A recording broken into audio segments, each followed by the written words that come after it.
Thanks for staying with us. This is still in the game, and it's now time to turn our attention to the sport of rugby. It is the very best of Nigerian rugby right here. And we know quite well that the Black Stallions, which is the name that the men's national team is called, they've qualified for, the Africa Cup Sevens, which serves as an Olympic qualifier, and it will be taking place in Zimbabwe from September. It will be Nigeria battling 11 other nations for the tickets. The winners of the tournament will definitely clinch, a spot right there. Talking about the 2024 games, we know quite well that the top two teams will also qualify for the 2024 Challenger Series. So there's so much to look forward to, especially for those who finish second and third, who can still progress to a 2024 final Olympic qualification tournament right there. It is the Black Stallions against 11 others for the quest of Olympic rugby football. Now, joining us to discuss this and more is a former Black Stallions player who also captained the side,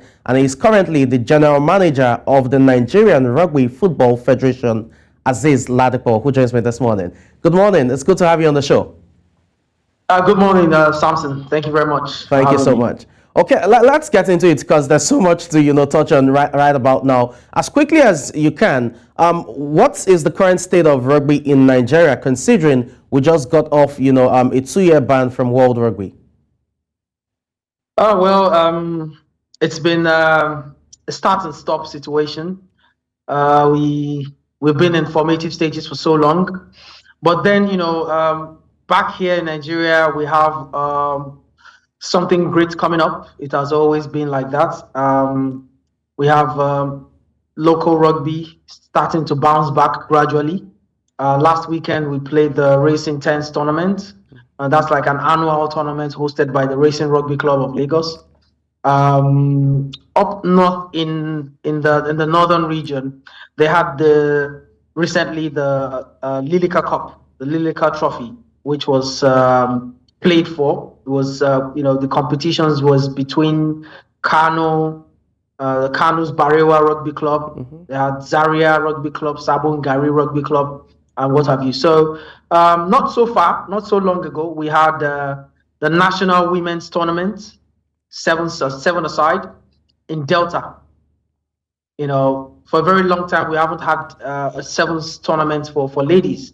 But in July, we had Delta Sevens, which was a national championship for girls. We had 12 teams participating. It was a really, really good tournament, and it was won by Edo State, yes.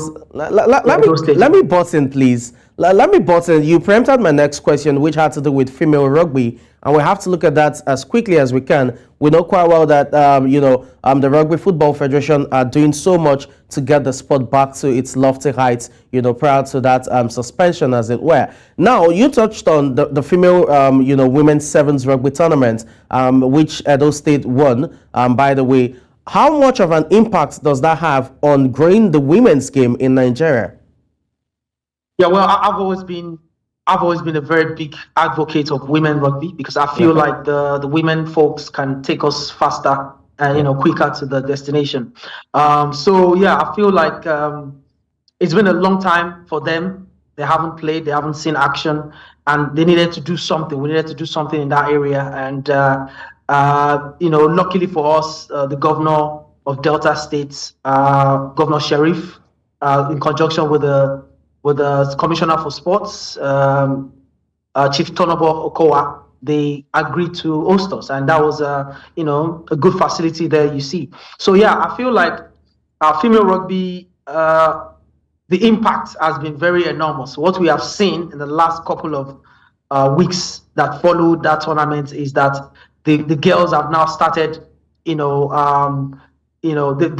hope that it has been reawoken for them, that they can play, they can play once again, and that they have a chance and a pathway to the national team. Okay. So for the national team, for the female, we try to, push for them to play on the African scene, but the ban affected us so much that they could only accept the male, not the female folks. Okay.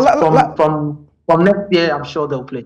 Okay, let's quickly touch on the Black Stallions now, because they are the hopes of the nation in terms of clinching that Olympic rugby football ticket in Zimbabwe. And we know quite well that the Black Stallions are preparing very well for the tournament. It's against 11 other nations. And what can you tell us about the preparations thus far? Are there injury worries? How should Nigerians expect the team to deliver going into Zimbabwe? Well, the team has started preparations right after the last tournament in Mauritius. What we have is that we have some players based in Nigeria, and then we have some players based in the UK. So what we do is that we make sure that they play in tournaments. I prefer playing than training, because when you play, you face real life situations. You're able to overcome those obstacles, and then it gives you that experience and the exposure going forward. So they've played in about 2 tournaments after that, and the last one being 3 weeks ago, 3 Fridays ago. And yeah, they're very ready. They're combat ready. But then what we're now going to do further is that we will arrive in Zimbabwe 1 week earlier, where we can now have a combined training for a number of days before leading into the tournament. The reason why we have to do that is because Zimbabwe's altitude is very high. So and we are here on the ground, so we need to go up there and get acclimatized to the weather, and do our strength and conditioning, which is ongoing anyway. And then just finalize. Okay. I mean, there's still so much to talk about, but time isn't our friend. So what would happen is we'll definitely have you back, especially when the tournament draws closer, so that we can shed more light on the Black Stallions and their preparations. But before I let you go, we need to touch about the reforms needed to elevate Nigerian rugby to where it should be. So what reforms, what policies do you expect to be implemented by this current administration going forward? Within about 30 seconds, can you share some of them with us?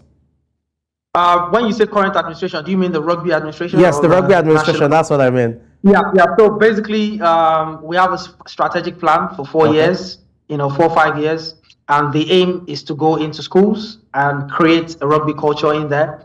In Lagos alone, we have about 40 schools playing, but that is not enough, owing to the population of Lagos. So we need to increase that base. We need to, in Kano, we have a lot of schools playing, a lot of communities. So yeah, schools rugby, community-based rugby, because community and schools and club rugby are the conduit pipes for development of rugby in any nation. So that is the focus, and that's what we're doing. Okay. And then international representation is just what will now drive us there. Because we're starting to do well internationally. Okay. Thank you so much, Azeez Ladipo, for your time. We'll definitely have you back on the show some other time.